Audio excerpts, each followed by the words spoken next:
not good. We're just gonna have to get rid of this car right now. Ecoboom. That is really bad.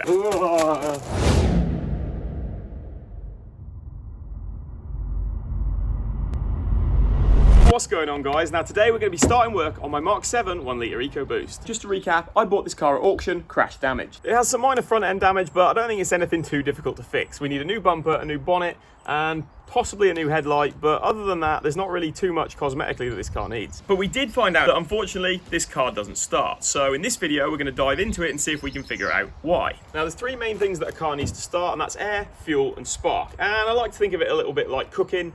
Don't worry, I'm not going to get the chef's hat and all that gear out again, but you basically need a recipe to make sure all that happens at the right time, and that's our timing. And then one last thing, we also need to check that we've got good compression. But the first thing I'm going to do is check that we've got our three key ingredients. So I'm going to remove the coil packs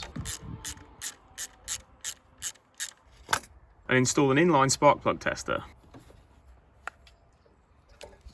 Next, I'm going to remove the fuel pump fuse just so no fuel enters the cylinder while we test the spark plugs. And then I'm going to get someone to crank the engine over, and there's a little bulb in here which should illuminate if we're getting spark to the plug.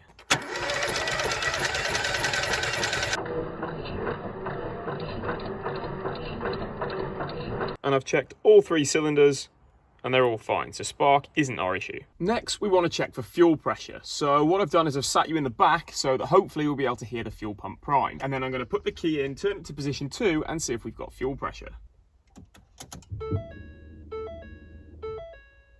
Okay, so hopefully you could hear that on camera, but I could definitely hear it. When we turned the key to position 2, I could definitely hear the fuel pump priming. So we've definitely got the fuel pump actually working, so there's not a chance that it's like a blown fuse, or like I said in the last video, it could have been like an inertia switch or a fuel cut switch or something like that, because sometimes when cars have been in an accident, it'll throw a switch that sort of stops the fuel pressure getting to the rail, so it just cuts the fuel pump out completely. I did have a look online to see where that switch was in this car, and it turns out it's like an electronic thing that you'd have to reset. I went through the reset procedure, but it didn't do anything, and obviously, as hopefully you heard, we have a working fuel pump. So the next thing is to check they're actually getting fuel pressure to the rail. So this is our fuel rail that feeds the injectors, and here's the fit-in that holds the incoming fuel line to the rail. So what we're going to do is we're just going to crack this fit-in loose slightly. And you'll already see a little bit of fuel has squirted out of there. So now I'm just going to put a rag around here. And then I'm just going to turn the key again to position 2 and we'll see if any more fuel squirts out.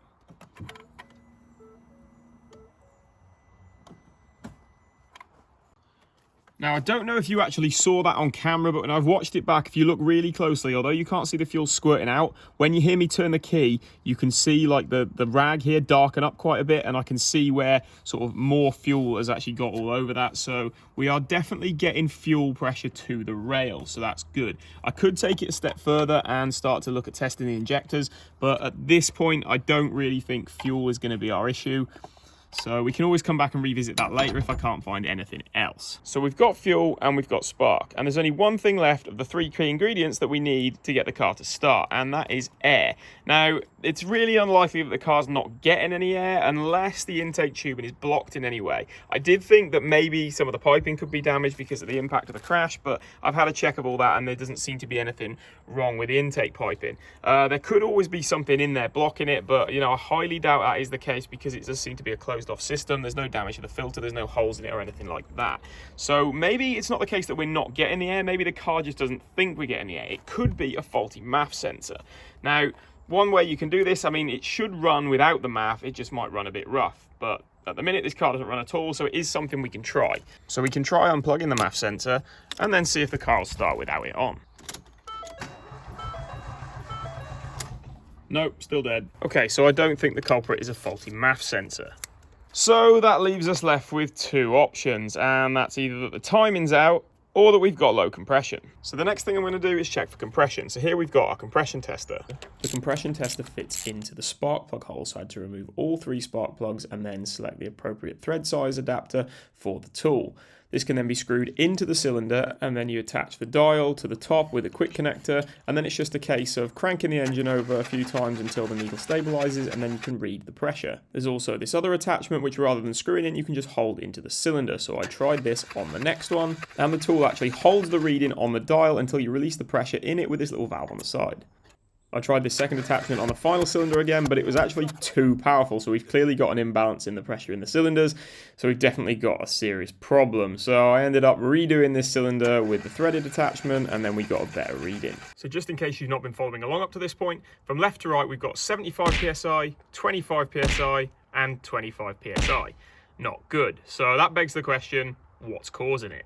Now there is one thing that I noticed when this car was dropped off, and that is that there's no coolant in the coolant reservoir. So just to see if this thing actually holds water, I'm going to top up the coolant reservoir just with some tap water for the time being. And already I think I can hear, yeah, the water's gushing out straight away, so we've clearly got a leak.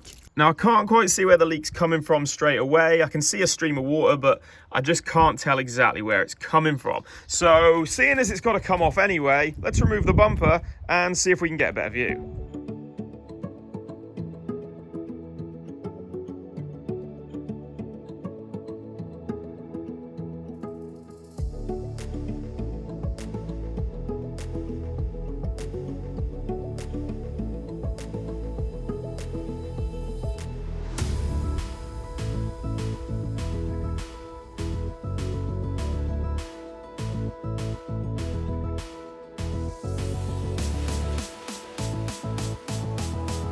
Okay, so we've got the front bumper off. Now, I'm afraid, guys, this is just going to have to stop. We're just going to have to get rid of this car right now. I don't want it anymore because look at the size of... Oh, shit, where's it gone? Oh, there was a massive spider here a minute ago. Where the hell's it gone? There he is. But, yeah, so the Fiesta's going to have to go now because I'm not working on it with that inside it. Not at all. Now, obviously, I'm only joking. I'm not going to stop working on the car just because there's a spider in it. But... I'm only joking, I'm not scared of spiders. So I believe Ford with this went for the same sort of style as a lot of modern cars go for, with rather than sort of individual pieces on the front, you can actually get a whole rad pack. So I'm going to see if I can get like the whole front end of this thing completely removed, and then see if I can get a good look at the damage we're working with, and then make a decision on whether I just need a whole sort of new front end, like rad packer. I'm not sure if it comes with like the crash bar and everything, but I have a feeling it does, and it just comes with like a whole front end you can just whack on. And if we're taking it off anyway, at least that way if the engine is blown and we have to take it out, because obviously this could be a eco boom if you've heard of that before, at least if that's off, it makes our job a little bit easier. Okay, so I've removed as much stuff as I can think of, like electrical connectors and just any bits of wiring or brackets or anything like that that I think is gonna possibly snag when I try and remove the crash bar. So I've got most of that out of the way. So I'm going to undo the bolts to hold the crash bar to the frame rails. One thing I haven't figured out what to do with yet is the bonnet stay, because the bonnet stay mounts onto the top of this front panel, which, like I said, I think is all pretty much one piece. So I'll probably shut the bonnet before I do that, because I don't want that thing to come crashing down. We've got to take it off anyway, but I don't want to remove it just yet. So I'm going to undo those bolts and see how far we get.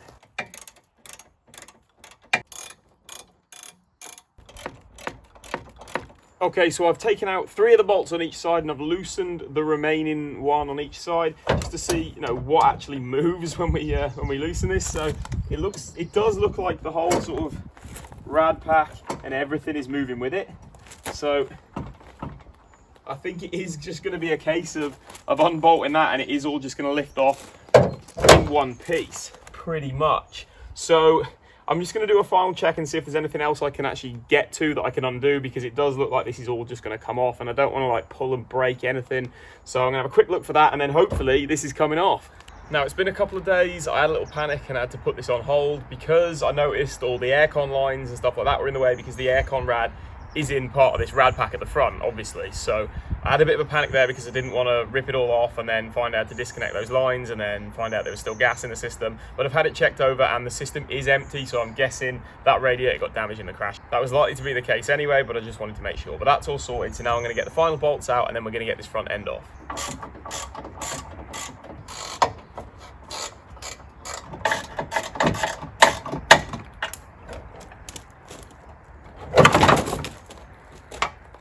There we go. Okay, there we go. The front end is off. And I think I've already found the source of that water leak that I was seeing. And it seems to be this here. Now, I'm not actually sure where this is broken off from or where, you know, the piece of this that's come out is. I'm guessing there's a fitting somewhere that should go into this, but it's not obvious straight away. Unless... no, yes it is. There it is. So that's what's broken off, and I'm guessing that happened during the crash. That's just come right off of there, and that's what's caused all the coolant to leak out of it, I can only assume, which might be what's fried the rest of our engine. Now we've got a bit better access to this thing. I still don't know what I'm going to do about the bonnet, but look at that, we've got so much access to this engine bay now. So whatever we need to do, we can do. Now, there is another test that I want to do on this car, and that is a leak down test or cylinder leakage test. And essentially what that involves is forcing air into the cylinders and then measuring the percentage of that air that's leaking out. Now, it's worth noting that you do need a compressor to do this. I didn't have one, but thankfully Ash's dad has lent me one. Cheers, Kev. And we can get this test done. So I'm going to start with cylinder 3, which is the furthest one on the right, just because I know that one is one of the worst that's leaking and it's one of the easiest to access. So we're going to do that one. But you need to make sure that the piston in that cylinder is at top dead center of the compression stroke. It's no good it being at top dead center of the exhaust stroke, because the valves will be open and then the air will just leak into the exhaust or into the intake through the open valves. Normally you'd use something like a dial indicator, but I don't have anything like that. So we're just going to remove the oil dipstick. We're going to pop it into cylinder 3. Then I'm going to rotate the crankshaft using a socket and a ratchet on the crank pulley bolt. And then you should see the dipstick moving up and down as we rotate the crankshaft. And then once this is at the very top of its travel, we can stop, and hopefully we're at top dead center of the compression stroke. If we do end up being at top dead center of the exhaust stroke, then we should see a really high percentage leakage from this cylinder. So we can go ahead and rotate the engine one full turn, and then hopefully we should be at top dead center of the compression stroke, which is what we want. So now we're at what I believe is top dead center. Not sure which stroke we're on yet, but we can confirm that shortly. We can remove the oil dipstick, and then there's another adapter which you screw into the spark plug hole, and then this attaches to our leak down tester. Now I've got the leakage tester hooked up to the compressor. It's not connected to this connector in the spark plug hole just yet, because you have to calibrate this thing first. Different testers are going to be different, so I'm going to get that done, and then when I'm ready to actually test the cylinder, I'll show you the results that we're getting. Okay, so I've got the first cylinder going and we're at like 90% leakage, so this might mean that we're at TDC of the exhaust stroke. So I'm going to rotate the engine over one full turn.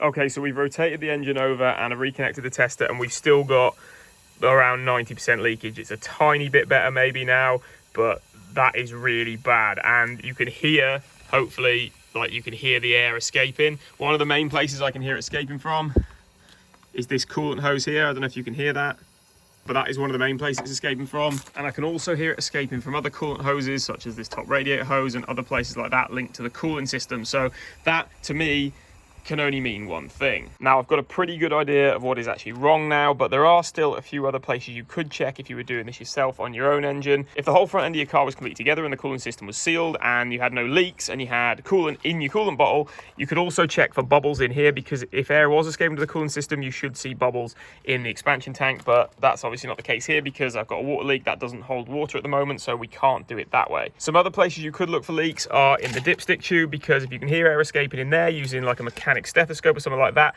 then you know you've got a leak to the crankcase. Also the intake, maybe through the throttle body, if you can hear it leaking there, then maybe you've got a leak from one of your intake valves. And if you're listening to the exhaust port, maybe through an O2 sensor socket or something like that, then you'll know if you've got a leak to the exhaust system, which means leaky exhaust valves. And there's a few other places you can check as well, but I think for this engine, I've pretty much confirmed in my own mind what I think's wrong with it. Okay, just for comparison, cylinder 1, which you'll remember on the compression test had 75 PSI, is about 60% leakage, so it's still really bad, but just gives you something to compare to from cylinder 3, which was around 90% leakage. So there's definitely more of a problem this end, where we had two cylinders, number 2 and 3, both on 25 PSI, cylinder 1 was 75 PSI, but I mean, none of them are great, so this engine is in really bad condition. Just to show you really quick, cylinder 2 is also really bad, around 90%, and you can actually hear the air that's going into cylinder 2 escaping through, I think, cylinder 3. Like, it's really loud. You can just hear the air escaping right out. So I mean, maybe you guys can see what I'm seeing, but what do you think is the problem? Let me tell you what I think. So there's clearly a leak between the cylinders and the cooling system, and that screams one thing straight away, and it's something that's becoming quite a theme on this channel, and that's head gasket. But there's also a couple of things that could be contributing as well, especially with these engines. I know it's quite common for the liners to crack, and it's also common for the heads to warp and things like that. Now, obviously, we found out in this video that this car had a coolant leak, and we know that it was crashed. So it's quite likely that that damage happened in the crash. Now, because of what this car is, the model it is, the fact that it's the 1 litre engine, and these cars are really popular with young people, and with young people's insurance being extortionate already, I have a feeling that whoever crashed this car was probably a new driver, bumped it, didn't want to have to claim on his insurance, so has driven it away from the scene, not realising that there's some major damage to the engine, all the coolant's leaked out of it, it's been driven, overheated, and that's possibly blown the head gasket, warped the head, maybe cracked the head somehow, cracked the liners, all sorts of stuff like that. Now, there are a few options. It really, I guess it depends on how deep the damage is and how bad it is, which I'm not really going to be able to find out without pulling this engine apart. But I'm not sure I exactly want to tear into that just yet until I've done a bit more research, because I know that with these engines, there's some quite difficult stuff, like the way the timing belts arrange. I know it goes through the oil. There's certain tools you need to do certain jobs. I think there's like a cam locking tool or timing tool, which is relatively inexpensive, but there are other tools if you have to go deeper into this that I know can get really expensive. One in particular is a torque multiplier. I'm not sure whether or not we'd need that for just doing the head if we had to do the head gasket, but if there's other stuff we need to do, then maybe we'd need that, so I need to do some more research into that. But that's as far as we're going to be able to go in this video, so if you're excited to find out what happens to this car and how we're going to fix it, then make sure you subscribe so you don't miss that. But for this one, it's time to end, so thank you very much for watching, and I'll see you next time.